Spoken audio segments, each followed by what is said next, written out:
Kazakhstan is the center of Eurasia, the land where empires and states rose and fell for thousands of years, where East and West interacted and enriched each other, and where a unique nomad civilization emerged. Its appearance here was both natural and inevitable. Man simply listened to what nature had to offer. The immense steppes, wide expanses, as well as its natural and geographical qualities were ideal for cattle breeding. People began to lead nomadic lives as a result of their frequent search for the best pasture for their livestock. The nomads invented unique items by simply building everyday comforts for themselves: stirrups, pants, saddles, and so on. The movable home, however, is undoubtedly the nomad's most fascinating invention. It was not only beautiful and harmonious in appearance, incredible in design, but it also flawlessly served the essential function: to be a sturdy and warm housing in severe frosts, a light and comfortable dwelling in sultry heat. On average, several people assembled or disassembled the yurt in about an hour.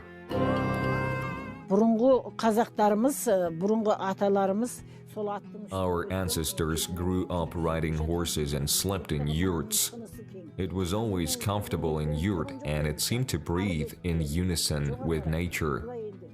This is not like modern apartment where you feel crushed from all sides. The yurt gave a sense of lightness and freedom. During the summer, the top part was open all day and closed at night. If there was not enough air from above, then the side covers were slightly opened. This allowed fresh air to circulate freely throughout the yurt. This is one of the yurt's advantages over houses built on the foundation. In a regular house, the roof and walls cannot be opened. Only the windows can be opened. Children who grew up in yurts had exceptionally good health. Because there were no special institutions for women in childbirth before, our ancestors lived in yurts and even gave birth in yurts. Our great-grandmothers, grandmothers, and mothers all gave birth in yurts.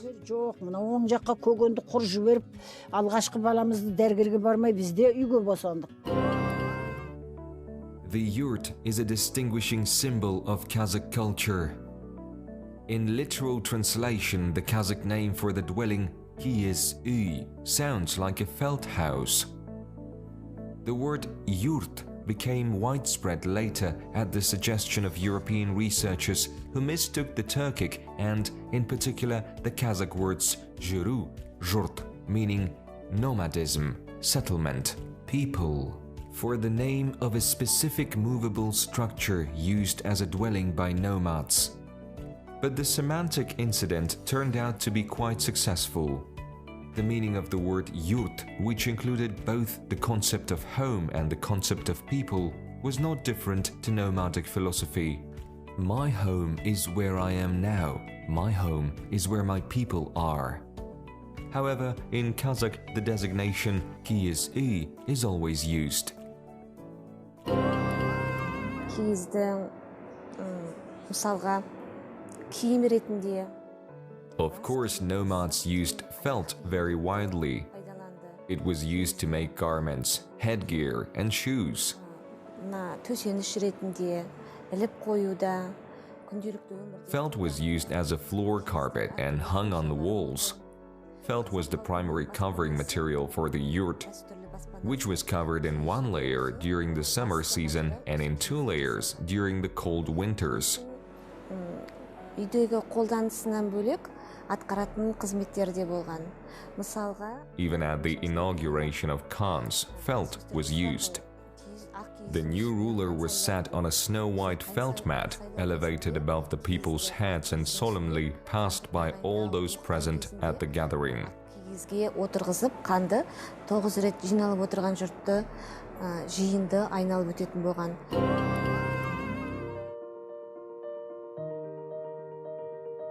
It is difficult to say when the yurt first appeared. Scientists have not reached a consensus, but two versions are considered dominant.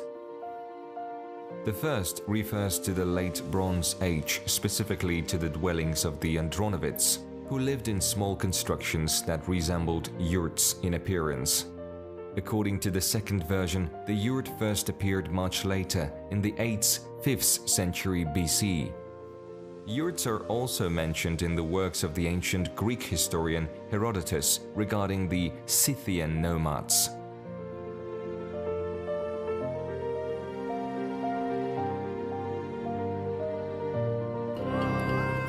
Мәселен, біздің өзіміздің археологиялық қазбаларда біздің дәуірімізге дейінгі The widespread use of diverse livestock products by humans is an essential component of nomadic pastoralism. For instance, as felt. Felt has been discovered in ancient human burials dating back to the first millennium BC. They practiced felt production using an even earlier developed technology at least 3,000 years ago. And because felt is a hallmark of nomadic life, we can say that the transition to the nomadic era was completed around 3,500 years ago. Felt was largely produced from sheep's wool, and it was used not only to make garments and beautiful products for decorating and warming a home, but also for a variety of other domestic needs. Felt, according to traditional beliefs, protected from evil spirits, and patterns on felt objects had meaning and traditions of use.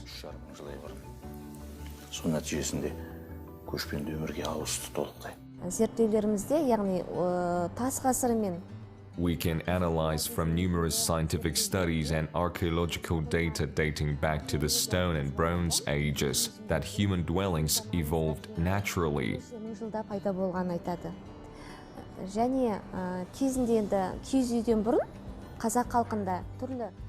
First, there were caves, then huts, and finally houses built of wood, clay, or stone.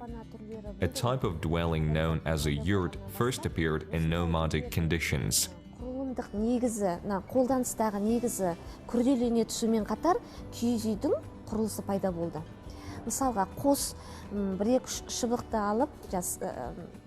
It is reasonable to infer that in the prototype, these were sticks folded and fastened in a specific manner and covered with animal skins. It has evolved through time into an easily assembled and transportable structure.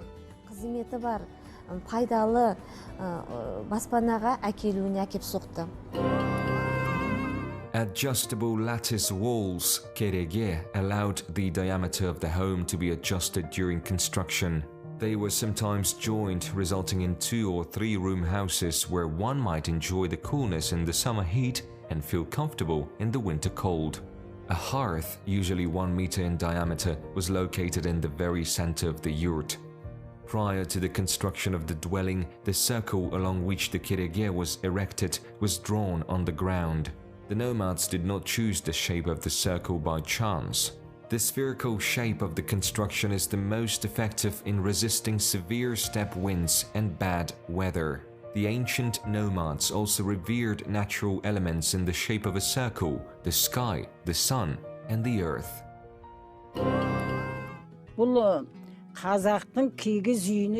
Nothing is more environmentally friendly than a Kazakh yurt. It is convenient and practical, and it can be swiftly assembled and disassembled and carried. Let me give you an example.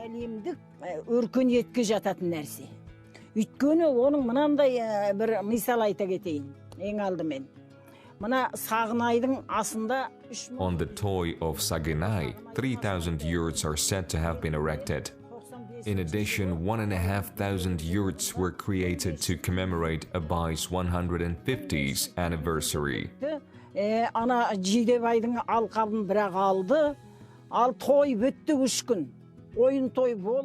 The most intriguing aspect is that after the celebration, when all of the yurts were disassembled and removed from Jidebai, a totally pristine landscape remained. After a while, the soil appeared untouched. Kyiz үйді жығып артып кетті, жұртында түк қалған жоқ. The Kazakhs were distinguished by a reverent attitude toward their felt dwelling. This was evidenced by many signs, beliefs, and traditions associated with it. Every aspect was meaningful to the Kazakhs. Your door is your memory, your threshold is your greatness or your repentance. The top of the front door is your status. Shangarak, that is the upper part of the yurt, is your guardian. Tur is the most honorable place in your rank. The hearth is your abundance, smoke your breath. Tundik, the felt cover of the yurt, this is your family, and all this is held by the sacred land. Our ancestors summed up their vision.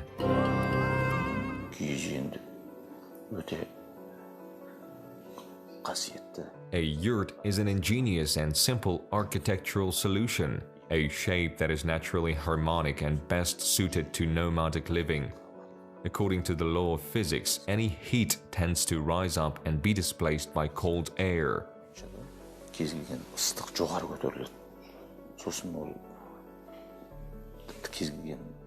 If you go to the bathhouse, you will see this clearly by the movement of steam.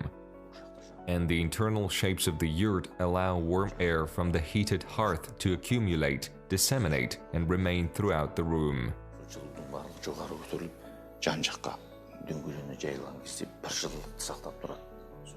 The nomads were in close contact with nature and were well aware of its laws. Warmth and light were associated with goodness, wealth, and abundance among nomads.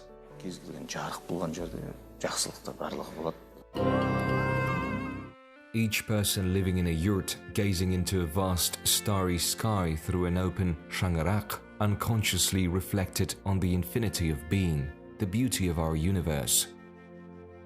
By the way, Western scientists coined the term dwelling space to describe the yurt.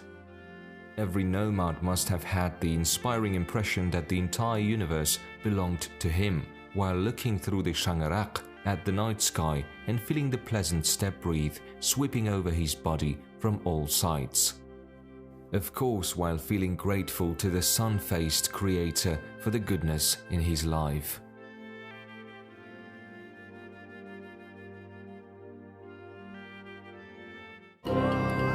Шаңырақтың мынау 8 дөңгелек. Shangarak is shaped like a circle with rods in the center. It has played the role of the upper window. The nomads established the time of day by looking through the shangarak, which also acted as a chimney. Уақытты белгілеп отыруы шаңырақтың және шаңырақты мына немен белгіленіп отырған. Shangarak is a sacred concept for Kazakhs in general. Сағатты мөлшерлеп біліп отырған, күннің қай уақытта тұрғанын айды көріп, жорамалдау жасап отырған. It was considered very kind to wish that your shangarak be held high, that your shangarak be wide, because it capped the framework of the yurt. As a result, a person hoped for happiness and abundance. Осы киіз үйдің шаңырағына байланысты айтылған. From the entryway to the roof, every aspect of the yurt deserves to be called a work of art. These hundreds of interconnected elements constitute a comprehensive architectural work. When we look at the yurt's design, we can see that there isn't a single nail in it.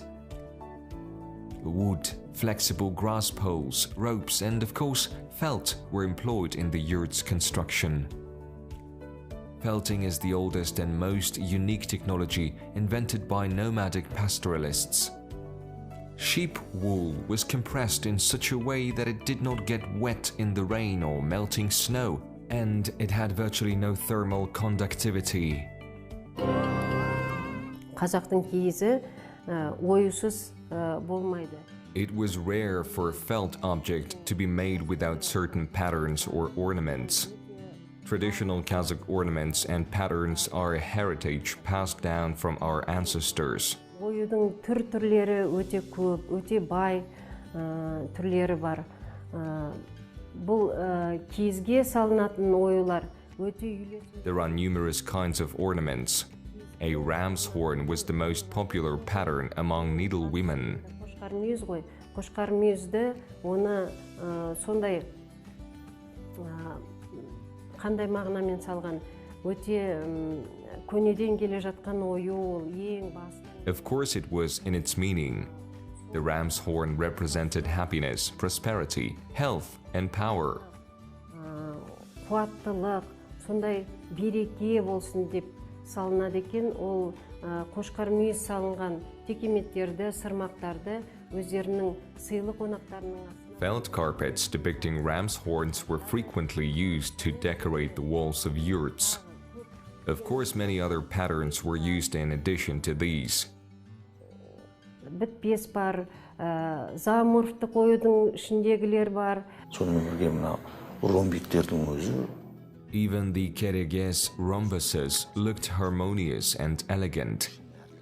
The yurt's interior was brimming with wonderful handicrafts. The round space did not provide distinct lines for dividing the zones, but the nomads still assigned a purpose to each part of the yurt. Moreover, this was not done at the request of each household, but rather in accordance with widely established customs and rules. Many nomadic peoples throughout history have used portable dwellings. Of course, they were different. Scientists classify yurts into two types, Mongolian and Turkic, which includes the Kazakh yurt. Mongolian yurts were popular throughout Mongolia, Tuva, Buryatia, Kalmykia, and Tibet. Turkic type in Kazakhstan and other Central Asian countries. The biggest evident difference between Turkic and Mongolian yurts is the structure of the roof. The roof in Mongolian is more squat, the roof poles are straight, and the shangarak is supported from the inside by additional pillars. The roof of a Turkic yurt is higher and more rounded. There are also differences in the appearance of decorative components, patterns, and interior decor.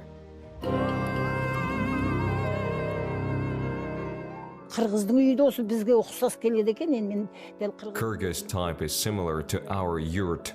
I've only seen the Kyrgyz yurt from the exterior, not the inside. When I saw it in the cinema, I noticed how similar Kyrgyz yurts are to Kazakh yurts. We also went inside Mongolian yurts and looked at the kerege. Their houses are also extremely warm.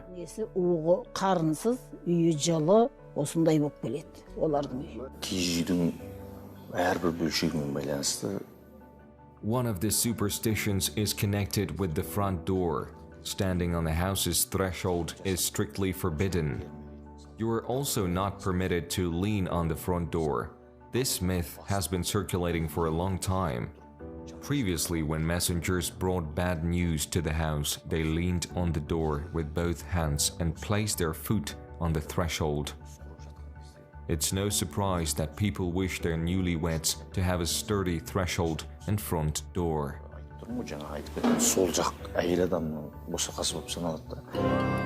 The round shape of the yurt conceals great symbolism, which caused even the most majestic Khans to bow their heads before its entrance. Also, the round shape, which represents harmony, corresponded to the Kazakh mentality, which created relations with all neighbors through diplomacy, avoiding open conflicts and avoiding sharp edges, and adhered to the idea of unity, peace, and the search for common ground. Kazakhs always broke the peace only to defend their own borders and drive out outside adversaries. The rest of the time they grazed cattle contentedly and welcomed visitors in their homes without corners. And it is only logical that the sacred features of the yurt now decorate one of Kazakhstan's state symbols, a country located in the heart of Eurasia. We are Kazakhs who live on animal milk and meat. When did the Kazakhs get bricks and begin building houses? It was unavoidable. But a magnificent felt yurt remains dear to every Kazakh's heart. Is it possible not to acknowledge it or disagree with this?